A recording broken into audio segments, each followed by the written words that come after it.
માધ્યમિક અને ઉચ્ચતર માધ્યમિક શિક્ષણ બોર્ડની આજે ચૂંટણી યોજાઈ હતી ત્યારે વડોદરાની ડીઓ કચેરી ખાતે પણ મતદાન યોજાયું હતું। ગુજરાત માધ્યમિક અને ઉચ્ચતર માધ્યમિક શિક્ષણ બોર્ડની કુલ 2 બેઠકોની ચૂંટણી માટે રાજ્યભરમાં આજે મતદાન યોજાશે।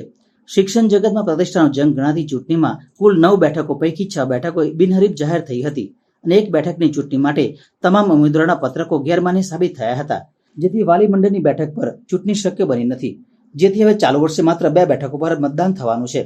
નોંધનીય છે કે સંચાલક મંડળની બેઠક માટે 3 ઉમેદવાર અને સરકારી શાળાના શિક્ષક પ્રતિનિધિ માટે 4 ઉમેદવાર પોતાનું નસીબ અજમાવી રહ્યા છે।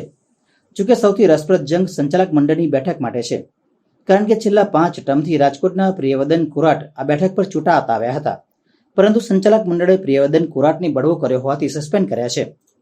બીજી તરફ શાળા સંચાલક મંડળે અમદાવાદના જીવી પટેલને અધિકૃત ઉમેદવાર તરીકે જાહેર કર્યા છે। જોકે વડોદરામાં અમદાવાદના ઉમેદવાર તરફે મતદાન થયું હતું।